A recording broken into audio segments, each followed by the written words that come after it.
आखिर क्यों किया? ये मैंने समझने की कोशिश की है। सर अमेरिका में भी बहुत से लोगों से मैंने बातचीत की विशेषज्ञों से। उन्होंने कहा कि जो इसको रेडिकल नहीं है, ये सुइसाइडल इस्लाम है। ये रेडिकल इस्लाम नहीं है, सुइसाइड आत्मघाती जो इस्लाम है ये वो है। और उसमें क्या होता है कि 3 चीज़ें हैं जो मुझे अमेरिकन फ्रेंड्स ने और भारत में भी विशेषज्ञों ने बताई है कि इस्लाम का उद्देश्य क्या है आज? नंबर 1 पूरी दुनिया को चाहते हैं कि 800 करोड़ आबादी है इस दुनिया की, सब के सब जो है क्षमा कीजिए 800 बिलियन का मतलब 80 करोड़ आबादी है, सबके सबको हम मुसलमान बनाएँ। कैसे?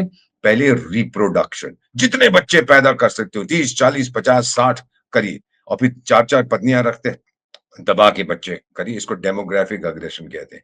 तो पहला है रिप्रोडक्शन। दूसरा सर उसमें होता है कन्वर्जन। आप उनका धर्म बदलिए, लोगों को अपनी तरफ लाने की कोशिश करिए।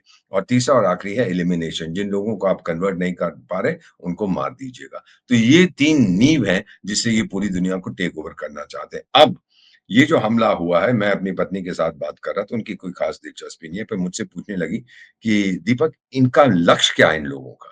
क्या ये 8, 10, 50, 200 ये जो इतना सारा हमने असला इकट्ठा किया है 3000 टन, क्या करना चाहते हैं? 100 लोगों को मारेंगे, 1000 को मारेंगे, लाख को मारेंगे? तो फिर उसके बाद क्या होगा?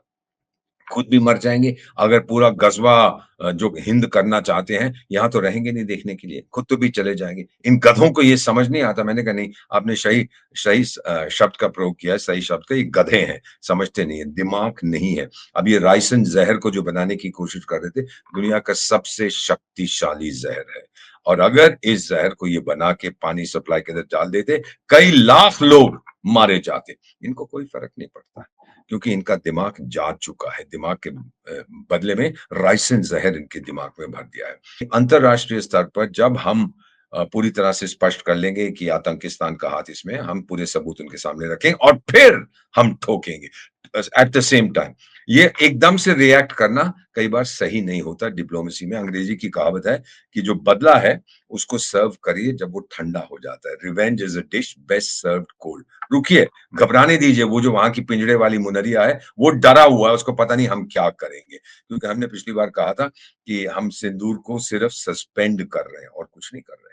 और फिर हमने ये भी कहा था कि टेरर एक्ट उसको एक्ट ऑफ वॉर, यानी हमने ये तो साबित कर दिया कि टेरर एक्ट है। अभी हमने ये नहीं बताया कौन-सा देश इसके लिए रिस्पॉन्सिबल है। जैसे ही हमने वो ऐलान किया, फिर उनका पसीना आएगा कि अब भारत क्या करेगा। एक बार तो ठुक चुके हैं, अब दूसरा उनका टाइम आ रहा है। सवाल उठता है, पूरी दुनिया इस समय प्रेशर डाल रही है भारत में कि सरकार को अब चाहिए ठोकें इनको। तो मैं हमेशा ये कहता हूँ थोड़ी देर के लिए रुक जाइए, पहले सबूत आ जाने दीजिए क्योंकि मैं तो डिप्लोमैट हूँ, 6 देशों में आपका राजदूत रह चुका हूँ, 3 देशों में अभी भी विशेष सलाहकार हूँ। एक बार सबूत आ जाएगा, हम उनके सामने रख देंगे और बताएँगे हमने इसलिए उनको ठोका था, जो हमने सिंदूर के बाद किया था। सबको बता सर दिया था, हमारी जैसे डेलीगेशंस भी गई थी वहाँ पर। सॉरी, जैसे मैं कह रहा था हमारी डेलीगेशंस पाकिस्तान भी गई थी कई जी देशों में बताया कि हमने क्यों किया है और सबने हमारा समर्थन किया। लोग कहते हैं, "ओह जी, आपके साथ कौन खड़ा हुआ है?" अबे गधों!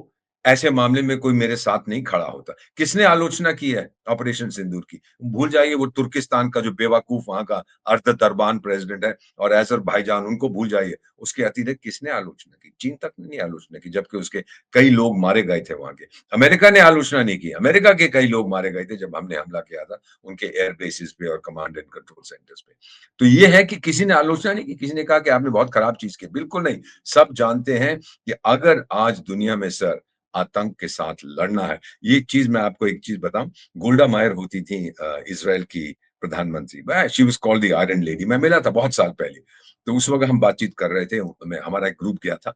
तो उन्होंने एक चीज़ कही थी कि अगर आतंक से निपटना है अमेरिका, भारत और इज़राइल को मिलके करना है। बाकी सब बकवास करेंगे, उनके पास क्षमता नहीं है कुछ करने की, हम तीनों देशों को करना पड़ेगा। अब अमेरिका भी थोड़ा डगमगा रहा है, 9/11 हुआ एटसेट्रा, लेकिन भारत के जो हमारा जो रेज़ोल्यूशन है, हमारा जो इरादा है, वो अटल है। और आप देखेंगे बहुत जल्दी, जो लोग आपका प्रोग्राम देख रहे हैं, करोड़ों लोग, उनको यकीन दिलाना चाहता हूँ, भारत के राजदूत होने के नाते, दैट ये अनपनिश्ड नहीं जाएगा सर।